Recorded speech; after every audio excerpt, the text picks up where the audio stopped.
Di video sebelumnya kan saya udah jelasin sektor saham yang cocok untuk kalian yang baru mau mulai berinvestasi di saham. Berdasarkan analisa sederhana yaitu harga saham doang selama setahun. Emang bisa bang analisa saham berdasarkan harga saham doang? Sebenarnya bisa-bisa aja, tapi resikonya akan semakin besar. Nah di video kali ini, saya akan jelasin kalau ada cara menganalisa saham yang sangat perlu kalian ketahui. Tujuannya untuk memperkecil resiko yang besar tadi, memperkecil resiko kerugian yang akan kalian alami kalau kalian berniat untuk berinvestasi di pasar saham. Jadi secara umum ada dua cara menganalisa saham yang saya ketahui. Yang pertama analisa teknikal, kemudian yang kedua analisa fundamental. Yang pertama dulu nih, analisa teknikal. Kalian pernah lihat nggak grafik harga saham kayak ginian? Warna merah, warna hijau, naik, turun. Nah, semua hal yang berkaitan dengan grafik seperti ini disebut dengan analisa teknikal. Cara kerjanya gimana, Bang? Sederhananya begini, analisa teknikal ini bertujuan untuk menganalisa pergerakan harga saham di masa yang lampau. Tujuannya untuk menentukan pergerakan harga di masa yang akan datang. Dan jujur aja nih, dari awal saya masuk ke pasar saham, saya gak pernah pakai teknik ini. Alasannya ya, selain karena saya bingung lihat grafik ginian, saya juga gak punya waktu untuk liatin grafik kayak gini sepanjang hari. Dan jujur aja ya, dengan kapasitas otak saya yang pas-pasan ini akan sulit memahami grafik beginian. Apa maksud merah ini, hijau, naik turun, support, resisten, dan lain-lain. Jadi di video ini saya gak akan jelasin lebih lanjut soal analisa teknikal ini. Dan untuk kalian yang tertarik dengan analisa ini, kalian boleh skip video ini dan cari sumber lain untuk belajar ya. Lanjut. Di awal-awal saya masuk ke pasar modal atau pertama kali mau mulai beli saham nih, saya langsung belajar yang namanya analisa fundamental. Dan kalau kalian sadar di setiap video saya sebelumnya, secara gak langsung nih saya selalu ngajakin kalian untuk belajar baca laporan keuangan dan beli saham perusahaan yang kalian kenal. Dan kalau kalian masih ingat, di salah satu pesan saya, semakin kalian memahami suatu perusahaan, resiko kerugian kalian akan semakin kecil. Ingat nggak? Nah, semua itu berkaitan dengan yang namanya analisa fundamental, yang akan saya jelasin lebih lanjut. Jadi, jangan sampai kalian asal beli saham perusahaan aja. Misalnya nih, kalian beli di harga Rp1.000 per lembarnya. Terus, kalian berharap bisa menjualnya di harga Rp1.500 di masa yang akan datang, tanpa tahu alasan kenapa orang-orang harus membayar Rp1.500 per lembarnya. Kalau gitu sama aja kayak spekulasi kan? Syukur-syukur kalau beneran ada yang mau bayar di harga segitu. Kalau lebih rendah, atau amit-amit malah gak ada yang mau beli sama sekali. Rugi dong, bener gak? Saya kasih contoh ya. Misalnya nih, kalian beli satu lembar saham perusahaan di harga Rp1.000. Tentunya kalian karena mau cari untung, belinya 1.000 jualnya harus di atas 1.000 dong, kalau bisa 1.500 dan seterusnya, biar untung. Nah pertanyaannya sama kayak yang tadi, apa alasan orang-orang mau membayar saham kalian di harga 1.500 misalnya? Nah alasan ini yang harus kalian cari tahu sebelum membeli saham tersebut.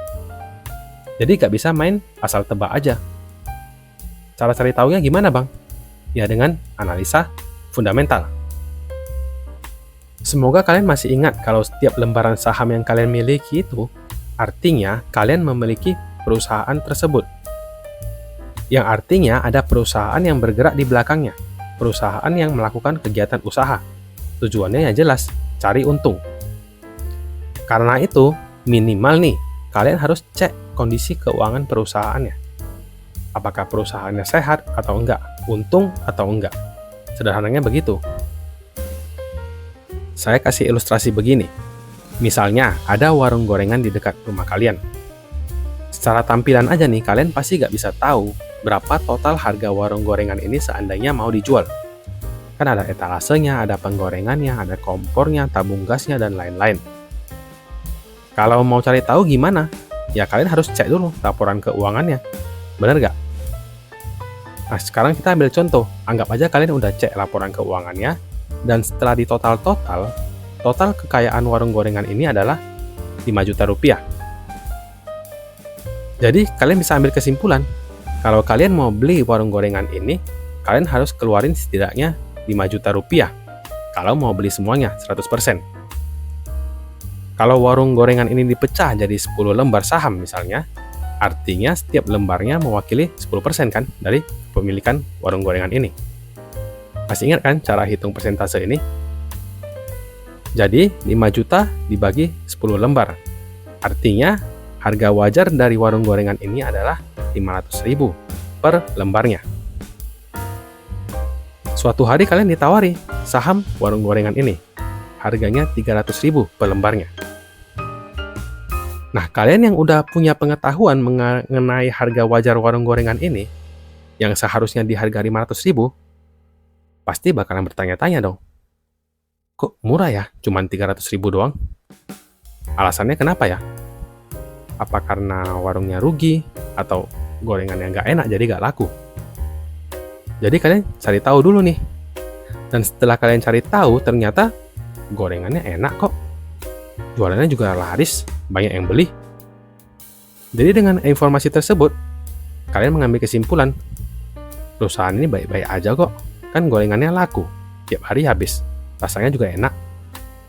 Akhirnya kalian mutusin deh, ya udah, saya beli deh 300.000. Mumpung lagi murah, karena kalian kan udah tahu harga wajarnya 500.000. Dari contoh kasus sederhana seperti tadi, kesimpulan apa yang bisa kalian ambil? Kesimpulannya adalah, dengan melakukan analisa fundamental seperti ini, kalian akan lebih percaya diri dalam membeli saham suatu perusahaan. Dalam contoh warung gorengan tadi, kalian bisa merasa tenang dan percaya diri ketika beli sahamnya seharga 300.000. Kenapa?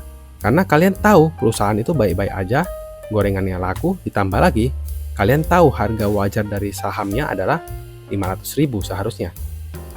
Jadi kalian kalau ditawari dengan harga 300.000, beli aja, mumpung lagi murah. Dan kalian bisa yakin kalau kalian bisa jual harganya lebih tinggi daripada harga kalian beli. Kenapa gitu, Bang? Jadi gini, lembaran saham warung gorengan yang kalian beli itu kan ada usaha yang berjalan di belakangnya, yaitu warung gorengan, jualan gorengan. Terus katakanlah warung gorengan ini menghasilkan keuntungan bersih 1 juta setiap tahunnya. Contoh ya. Nah, kalian sebagai pemilik satu lembar atau 10% saham tadi, berhak juga dong atas keuntungan yang dihasilkan warung gorengan ini. Jumlahnya ya 10% juga, sama sesuai dengan kepemilikan saham kalian. Artinya kalau untungnya 1 juta ya keuntungan kalian 10%, 100.000. Terus kalian bakalan mikirin gini, beli sahamnya 300.000, untungnya 100.000 per tahun. Kalau usaha ini stabil dan baik-baik aja, artinya dalam waktu 3 tahun, udah balik modal nih, bener gak? Nah, masalahnya yang mikir kayak gitu tuh bukan cuman kalian. Orang-orang lain di pasar modal juga akan punya pemikiran yang sama dengan kalian dan menganggap saham warung gorengan ini adalah saham yang bagus dan layak untuk dibeli. Pertanyaannya, kalian masih gak mau jual saham yang kalian punya dengan harga 300.000 di awal kalian beli? Pastinya gak mau dong. Kalian kan pasti mikir, ngapain dijual 300.000 kalau 3 tahun aja udah bisa balik modal? Tahun keempat, tahun kelima udah bisa untung. Lagian itu kalau penjualannya stabil. Kalau meningkat, keuntungannya bakal lebih banyak dong, ya gak? Dan kalian juga udah tahu harga wajar saham ini kan 500.000. Kalaupun mau dijual ya minimal segitu, bahkan lebih. Ya gak? Jadi seperti yang saya katakan tadi, ketika kalian beli saham seharga Rp1.000 misalnya, kalian nggak bisa serta-merta berharap bisa terjual di harga Rp1.500. Kalian harus punya alasan yang kuat dan jelas seperti warung gorengan tadi. Kenapa harga saham ini pantas dibeli di harga yang kita inginkan? Dan alasan itu hanya bisa kalian dapatkan ketika kalian melakukan analisa fundamental, alias baca laporan keuangannya. Gitu. Gimana? Udah jelas belum nih? Saya bikin video ini bukan mau mengatakan kalau analisa fundamental itu lebih bagus dari analisa lainnya ya. Bukan gitu. Saya cuma mau bilang kalau menurut saya nih, analisa fundamental itu lebih cocok untuk saya. Karena saya akan lebih tenang megang saham suatu perusahaan meskipun harganya naik turun atau bahkan turun terus nih. Dan saya gak perlu liatin grafik ginian tiap hari dan yang saya gak ngerti ini apaan. Jadi jujur aja nih, saya dalam waktu 1 bulan liatin portofolio saham saya itu paling cuma 1-2 kali. Itu juga ketika saya mau beli atau nambah saham saya. Selebihnya saya gak pernah liatin lagi tuh. Biarin aja mau naik turun. Pertanyaannya kenapa bisa setenang itu? Jawabannya ya karena saya udah analisa sebelum menentukan saham yang harus saya beli.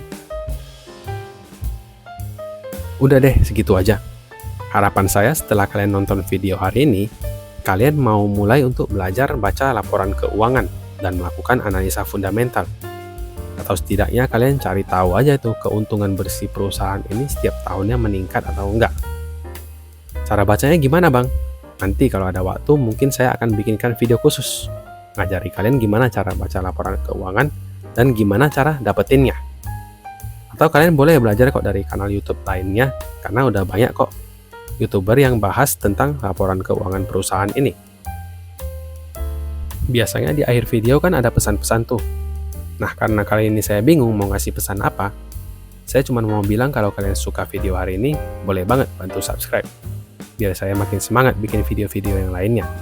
Dan kalau kalian merasa video ini bermanfaat untuk kalian, boleh banget di-share ke teman-teman kalian, biar mereka juga dapetin manfaatnya dari video ini.